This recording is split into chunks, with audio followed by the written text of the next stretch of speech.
Hello, നമസ്കാരം. എല്ലാവർക്കും നമ്മുടെ ചാനലായ ഗോ ഗ്രീൻ പ്ലാൻ ലവറിലേക്ക് സ്വാഗതം. ഞാൻ അനിമ.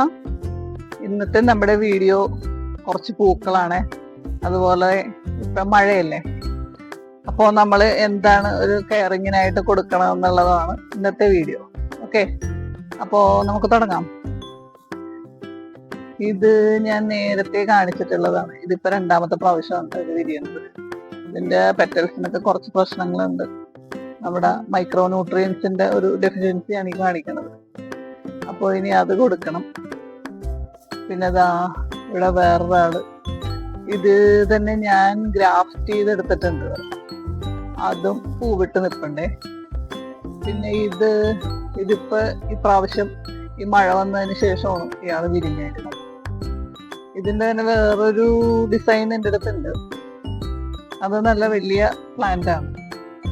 പിന്നെ ഇത് നമ്മുടെ എപ്പോഴും കാണാറുള്ള ആൾക്കാര് അത് നിറച്ച് പൂവിട്ട് നിൽക്കണേണ്ട. അതേ ഇവിടെയൊക്കെ കണ്ട നിറച്ച് ഇങ്ങനെ പൂവിട്ട് നിൽക്കുന്നുണ്ട്. പിന്നെ ഇത് നമ്മുടെ ആ യെല്ലോ സുന്ദരി യെല്ലോ. അപ്പോ ഇയാളെ പോലത്തെ തന്നെ ഇതിന്റെ ഒരു ഡ്യൂപ്പിനെ ഞാൻ കാണിച്ചു തരട്ടെ. ഇതാണ് കേട്ടോ ഡ്യൂപ്പ്. ഇത് പക്ഷെ ഇത് രണ്ടും തമ്മിൽ വ്യത്യാസമുണ്ട് കേട്ടോ. നിങ്ങൾക്ക് എടുക്കുമ്പോ ഒരുമിച്ച് കാണിക്കാൻ പറ്റുള്ള ഒരു സൈഡിൽ ഇത് രണ്ടും ഇങ്ങനെ കാണുമ്പോ നമുക്ക് ഒരുപോലെ തോന്നുമെങ്കിലും കുറച്ച് ഡിസൈനിലും കളറിലും ഒക്കെ കുറച്ച് വ്യത്യാസമുണ്ട് കേട്ടോ. ഇതാ കണ്ട, രണ്ടുപേർക്കും സ്ട്രൈപ്പ് ഒക്കെ ഉണ്ട്, പക്ഷെ കുറച്ച് കളർ വേരിയേഷൻ ഉണ്ട്, കണ്ടില്ലേ?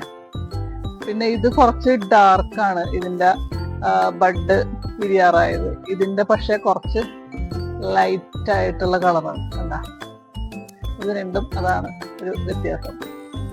പിന്നെ നമ്മുടെ ഇത് എപ്പോഴും വിരിഞ്ഞ് നിൽക്കാറുള്ള സുന്ദരി, പിന്നെ നമ്മുടെ പിങ്ക് ബ്യൂട്ടി. ഇവരൊക്കെ എന്താന്ന് അറിയാൻ പാടില്ല. മഴ കൊണ്ടു കഴിഞ്ഞാൽ നല്ലതാണ് കേട്ടോ. കുറച്ച് നല്ല ഒരു എന്താ പറയാ, മഴവെള്ളം നല്ല നൈട്രജൻ കണ്ടന്റ് ഒക്കെ കൂടിയതല്ലേ, അത് കാരണമായിരിക്കും കുറച്ച് നല്ല രീതിയിലൊക്കെ ഉണ്ട്. പിന്നെ ഇതേപോലത്തെ പ്രശ്നങ്ങളും ഒക്കെ വരും.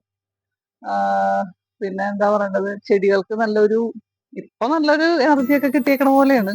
പക്ഷെ കണ്ടിന്യൂസ് ആയിട്ട് മഴ വരുമ്പോഴത്തേക്കും കുറച്ച് പണിയൊക്കെ നമുക്ക് തരികയും ചെയ്യും. ഇയാളെ കണ്ടില്ലേ, നോക്കിയേ എന്തുമാത്രം വലുതാന്ന് നോക്കിയേ.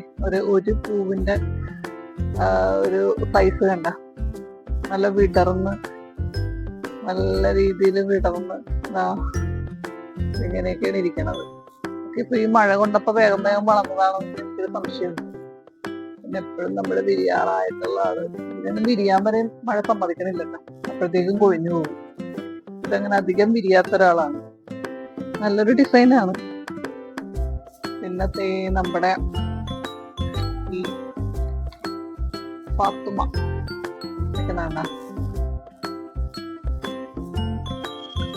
പിന്നെ നമ്മുടെ പെറ്റൂനിയ സുന്ദരികള് മറ്റേ കളേഴ്സൊക്കെ എൻ്റെ കയ്യിൽ നിന്ന് പോയിട്ടാ. ഇടയ്ക്ക് എനിക്ക് ഇത്തിരി ഹെൽത്ത് ഇഷ്യൂസ് ഒക്കെ ഉണ്ടായപ്പോ ഇങ്ങനെ കയറാനും പറ്റിയില്ല, വെള്ളം ഒഴിക്കാനും പറ്റിയില്ല. അപ്പൊ ആ വേനലിന്റെ സമയത്തായിരുന്നു. ഇപ്പോഴാണെങ്കിൽ ഇപ്പോഴും ഈ ഭയങ്കര മഴ കൊണ്ടു കഴിഞ്ഞാൽ പെറ്റൂനിയൊക്കെ അത്ര നല്ലതൊന്നും അല്ല. അപ്പോ അതങ്ങനെ കുറച്ച് നമ്മുടെ സുന്ദരി പിള്ളേര് കുറച്ച് പേരൊന്നും നഷ്ടപ്പെട്ടു പോയി. ഇനി അടുത്ത സീസണിൽ നമുക്ക് വിത്ത് മുളപ്പിച്ചെടുക്കാം. അപ്പോ ഇന്ന് ഒരു മഴ സംരക്ഷണം എന്ന് പറഞ്ഞില്ലേ, ഇന്ന് ഞാൻ കൊടുക്കുന്നത് നമ്മുടെ സാഫാണ്. സാഫ് ഒരു കുപ്പിയിൽ ആക്കി എടുത്തിട്ട് ഇതിങ്ങനെ ഒന്ന് മൊത്തത്തിൽ ചോട്ടിലൊക്കെ ഒന്ന് ഒഴിച്ചു കൊടുക്കും. സാഫ് എപ്പോഴും മസ്റ്റാണ് കേട്ടോ. എപ്പോഴും നമ്മളത് കൊടുത്തോണ്ട് തന്നെ ഇരിക്കണം. പ്രത്യേകിച്ച് മഴ വരുമ്പോഴത്തേക്കും, അല്ലെങ്കിൽ നല്ല രീതിയിൽ പണി കിട്ടും. ഇതും ഇപ്പൊ വിരിയാൻ സമ്മതിക്കുമെന്ന് പറഞ്ഞൂടാ. നല്ല ഒരു ഷെയ്ഡല്ലേ ഇത്. പിന്നെ ഞാൻ തന്നെത്താൻ ഗ്രാഫ്റ്റ് ചെയ്തെടുത്തെന്ന് പറഞ്ഞില്ല, അതും നിറച്ച് മുട്ടൊക്കെ ഇട്ട് നല്ല സുന്ദരി പിള്ളേരായിട്ടിരിക്കണേ. കണ്ടില്ലേ, യെല്ലോ സുന്ദരി. പിന്നെ നമ്മുടെ ഇന്നത്തെ ഈ വീഡിയോ ഇവിടെ നിർത്തിക്കോട്ടെ. അപ്പോൾ എപ്പോഴും പറയാറുള്ള പോലെ നിങ്ങൾ എല്ലാവരും നമ്മുടെ ഈ കുഞ്ഞു ചാനൽ ഒന്ന് കണ്ട് ലൈക്ക് ചെയ്ത് കമന്റ് ചെയ്ത് നമ്മുടെ ഈ കുഞ്ഞു ചാനൽ ഒന്ന് സപ്പോർട്ട് ചെയ്യണേ. നിങ്ങളുടെ സപ്പോർട്ട് ഉണ്ടെങ്കിൽ മാത്രമേ നമുക്ക് മുന്നോട്ട് പോകാൻ പറ്റൂ.